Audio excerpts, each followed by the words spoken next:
Success. What does it mean to you? Your answer probably differs from mine or the next person, since we all have different needs. We may want happiness, wealth, or even fame, but there are millions of ways to achieve these goals, and trade-offs will be necessary. The average person goes through 4 career changes during their life. Either we don't clearly know what we want to do, or our interests will change. We can learn from the experience of successful people, and we might end up saying, I can do that, or that's what I want to do. Success can be contagious. During the last 52 episodes of my talk show Careers, I spoke with many successful and famous people. We're about to take a look back at some of the best interviews. You'll see some of our funniest moments, and you might even hear some advice that could change your life. So stay with us.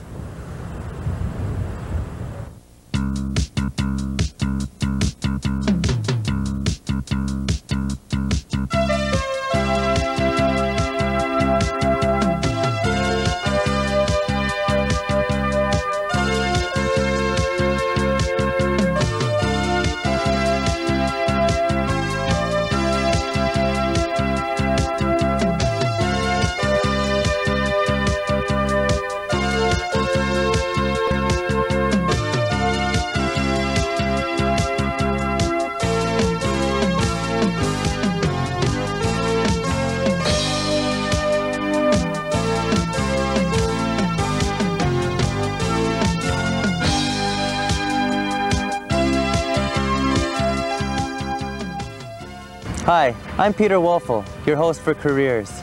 After watching shows like Lifestyles of the Rich and Famous, which focus on the material possessions that people accumulate, I felt envious but no closer to being able to get the same things. So I created this show. Careers takes a different approach. We want to know how successful people got started and what motivated them, their problems and how they solved them, their sacrifices as well as their rewards. And finally, what suggestions might they have for the rest of us? If you work for a large company, you probably know how difficult it can be to climb the corporate ladder. How does one advance to the top in a company the size of Ontario Hydro with over 25,000 employees? Well, Peter, it's tough in a large company like that to stand out. The 2 best pieces of advice I can give for people that want to work in a large corporation as opposed to a small private business is, first and foremost, be yourself. And secondly, don't be overly ambitious.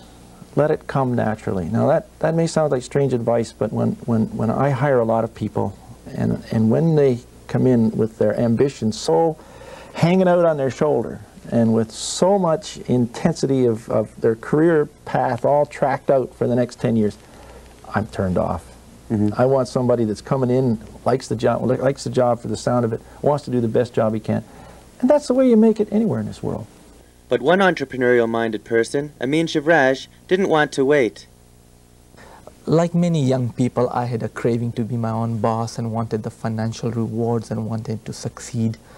And I felt that a job just did not allow me to do that. I wanted to run faster than my job would allow me. I wanted more flexibility. And most jobs that I held just would not allow me to do that.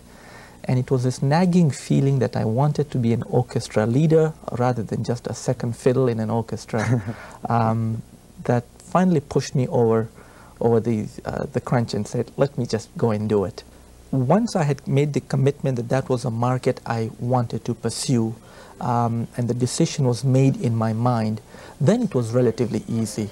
The standard approaches of going to the library, picking up books, reading extensively, finding a part-time job, which I managed to find one at Holt Renfrew, and just learned the ropes over a 3 to 6 month period. And when the right opportunity came up at the Eaton Center, I grabbed it.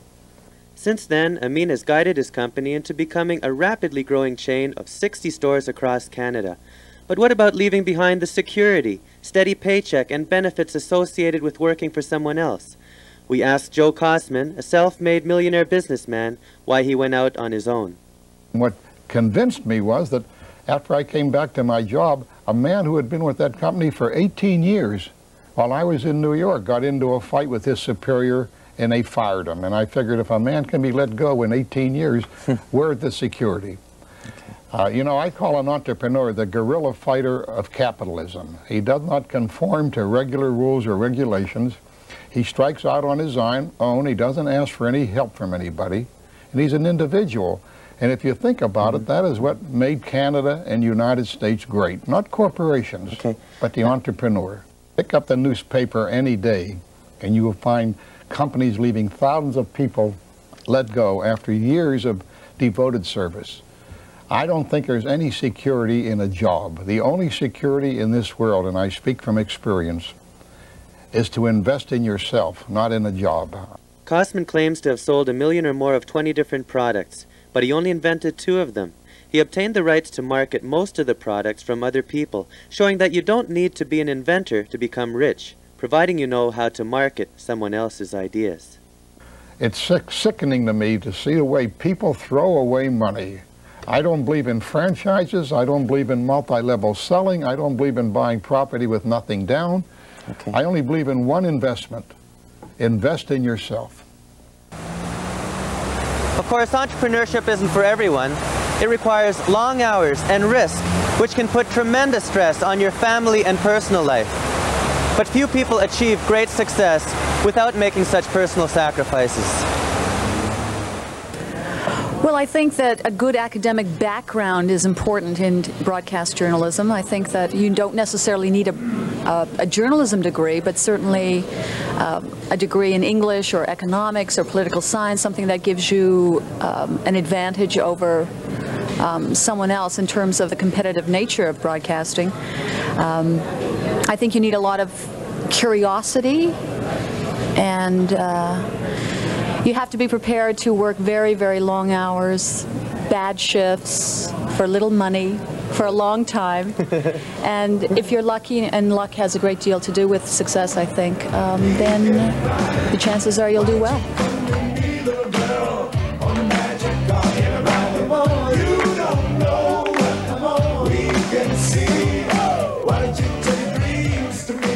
Do you have any advice for any of the people out there who might be interested in getting in this business? I think going to school is so important, and if you're not going to go to school for one of a number of reasons, that's wrong. I think you should, but if you're not, then you're obviously going to have to start working, and the sooner you can start working in the field that you want to work in, go, hang out, be there in any capacity that you can be, and find out if that's what you really want to do, if that's the real love that you have, and if you want it more than eating itself, then that's the right thing for you. Yeah, if you don't, then maybe you might try, you know, one of the different areas behind the scenes, because there's so many areas in music, radio, and television that young people of any race, creed, color can just be involved in. It's incredible. Coming up next, Todd Brooker, The Spoons, and Everett Banning.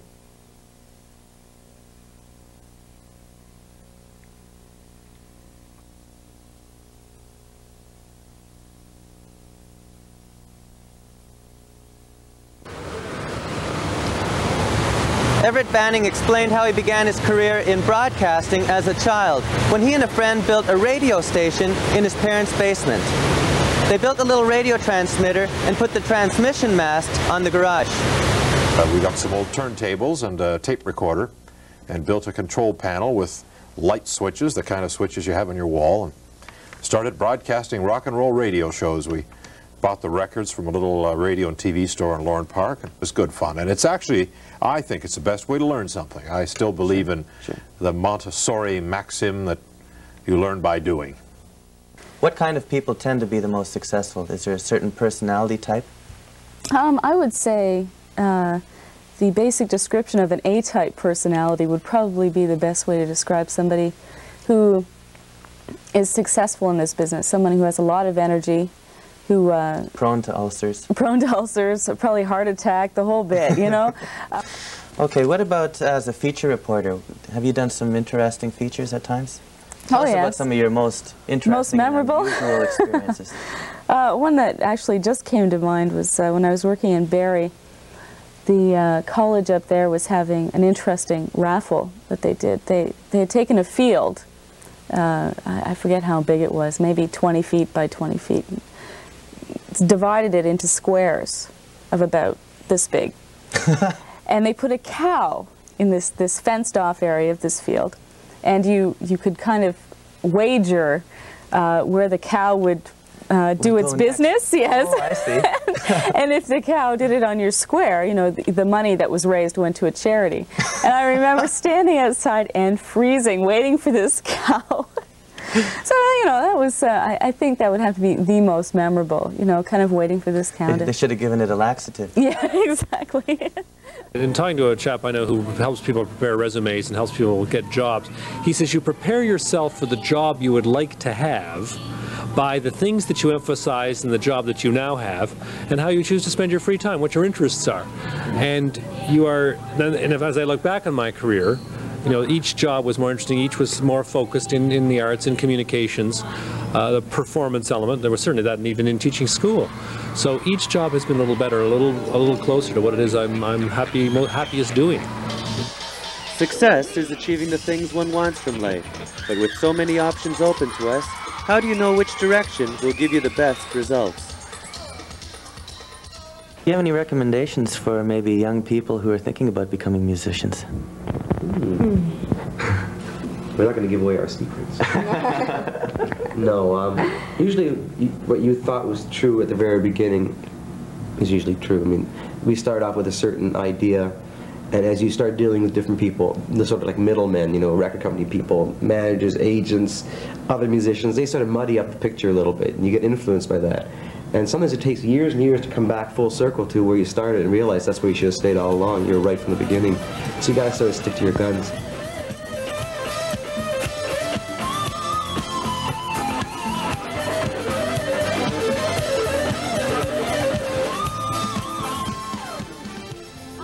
Our music it won't totally change, but obviously we don't want to do the same thing. We want to grow. So, you know, and try new things and try. Nino's going to sing more because Nino sings. People don't know Nino sings, but he does. So we're going to get Nino hopefully to sing some songs. You've heard it right here on Careers. Nino sings. He does. Ever find that to be a problem, being popular and going into the streets? Do you ever get mobbed, or do you ever feel you're being harassed? No, I haven't been mobbed yet. That could be fun, probably. But I've never known.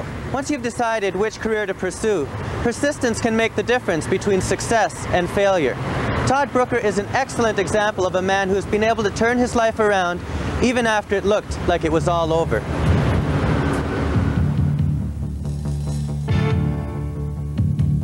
Amazing that you survived that fall. You were unconscious for a while. How long were you unconscious? Well, they tell me that I woke up before the helicopter picked me up and took me across the hospital, but other than a few I remember some things, but really there's a blank in my life for about 2 weeks after that fall when I really don't know what happened. There's a few things I do remember, but really I came home and I slept for a month. Todd now has some condominiums named after him, does television color commentary at ski events, and is involved in several other promotional marketing deals. Persistence also paid off for Lorne Honickman in getting his first job as a television reporter. He's not here anymore, and I told him I'd like to come down and apply to be a reporter. He said, well, you can't do that. Nobody has ever come off the streets and just been a reporter in Toronto. You got to go work up in northern Ontario, Nuka-Kanuka, Saskatchewan, or whatever. And I said, well, I don't want to do that. I've got a good job now. And so basically what I did is I bugged him for 9 months, called him twice. Get a flat nose from door slamming. When I was looking for a job in film originally, and I had lots of doors closed. But you just, you know, it's another door. You got to keep going. That's all there is to it. It may be necessary to consider some other issues from a woman's point of view. And I know that you're also looking after a 3-year-old son, so you are an example of the superwoman, in effect, aren't you? Is that it? Is that what I am? I don't know. I'm not wearing my cape today. Because that's 2 jobs that you have, 2 full-time jobs that you're managing in one day. Yes, but there are a lot of people doing it, men and women doing it, and they're all doing it very well because you don't see a lot of them having nervous breakdowns on the job. So that means there are a lot of people, even married people, who take on a more primary responsibility in child raising, who is in exactly the same position. It's a long day. Right. I do what I do very well. I know it well, and I'm accepted. My family are supportive. My family don't want any special treatment. I know that I'm disagreeing with everything you're saying there, but that's the way it is. for me. I think you've been a feminist all your life, and you're just a little bit scary of the title. Oh, no, I hate the word. Why? I like being a lady. I like a man to open up a door for me. But those things, that's a mythology, that those things are not... I'm afraid we're out of time now. Just when it gets good, right? When starting a career, family support can make all the difference. Judy, what does it take for a model to become really super successful in modeling? Taking Monica Schnarr as an example. Well, Peter, obviously, the beauty, the eyes, the nose, the teeth, the hair, the figure. Some girls can get away with being a little short, but if they have the great face and most of all the attitude, the professional attitude that one has, they have to have their family behind them too. Mm-hmm. I've had a lot of very bad experiences when the family haven't really been in full support. We've already talked about the inevitable trade-off between risk and reward. Here's some other examples which paid off. The Toronto, Ontario Olympic Council needed money for a feasibility study before they were fully endorsed as the official body in charge of Toronto's bid to host the 1996 Summer Olympics. Before you were endorsed, didn't you have trouble getting money from these companies? What was their reaction? Well, I never bothered about that. It's always better to ask for forgiveness than permission. And so we just went and did some things and worried about all those things afterwards. What happens if Toronto is not approved? Will this council continue to be in existence to try again? I never worried about the next race going into this race. Ask me about that on September 19th, 1990. Another example of risk-taking which paid off is the story of Frank Heaps. While working as a management consultant in Vancouver in 1983, he was so impressed by the startup of a local microbrewery that he decided to start one himself in Toronto. How did you get the nerve to go up against these giants, though, that are so well established in the industry? Well, if you want a really candid answer, I'd say naivety. Starting up a business is extremely tough. There are probably 10 or 20 points along the way where it could have gone under, but we persevered and here we are. By getting experts to join his team, Frank Heaps was able to start up a company in an industry he knew little about. His technical person came from the microbrewery in Vancouver, and because he wanted a European quality beer, he went to Europe where he recruited another expert, his brewmaster. We were curious to find out how he got the money needed to cover his startup costs. You raised $3.5 million to get this company started initially. How much of that did you put in yourself? A couple of $100,000. And how did you even get that money? Just go back to the bank and borrow more against the mortgage. Okay, once you have a secured asset like a house, then they're pretty easy on that kind of thing. Yeah, if you don't have the cash, that's usually the most conventional fallback route. And then the money that you raised helped carry you over a little bit during the period when you weren't making the profit. Is that right? And he raised the rest of the money he needed from investors. We often talk about current news events or hot products that our guests are involved with. Recently there's been quite a push for dry beers, and you have actively decided not to go into this market. Now, why is that? Well, one brewing company refers to it as the evolution of beer, and I think I saw the evolution of beer start about 20 years ago in Canada, and what's been evolving is a lower quality beer. Dry beer is something that the bean counters or the accountants have arrived at as a cheaper way to make beer, and they've given it to the marketing guys to go and sell it. And I'm not into making cheap beer. So it actually is a way of saving money for them? Absolutely. Stay tuned for the conclusion of Careers.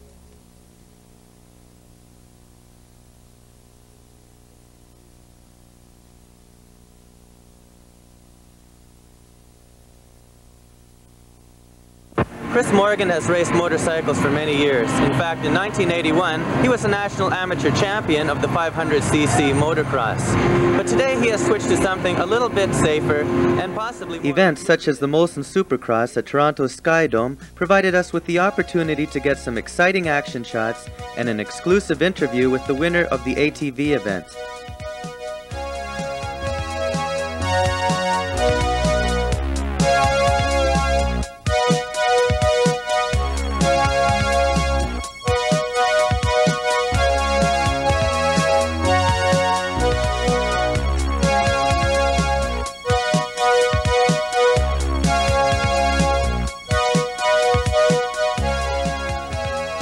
The winner was Tom Carson, a member of the Morgan Racing team, and it was just what the team needed to help solidify their relationship with their sponsor, Kit Kat. Tell me how you feel right now. I'm not really tired. I'm really excited about winning. I just want to thank Kit Kat, the restaurant Biagio, the hotel, and Chris Morgan, Morgan Racing. What was going through your mind during the race? Well, I got out there in front and I wanted to take it easy and try and conserve my energy for the race, but Pierre Desamore was pushing me really hard, so I had to ride 100% the whole race. How did you keep up the energy? Adrenaline. Fantastic. Congratulations again. Thank you very much. Of course, other careers have other rewards. I asked Marie Aiken of Mary Kay Cosmetics what she had won. Well, all of the things you've heard about. Pink Cadillacs, minks, diamonds, trips all over the world. In fact, I just returned from 6 weeks right around the world. A world trip? Yep. That sounds pretty exciting. It is. It's wonderful. In fact, I think you're wearing some. I'm wearing them. Diamonds in my ears, my shoulders, my neck.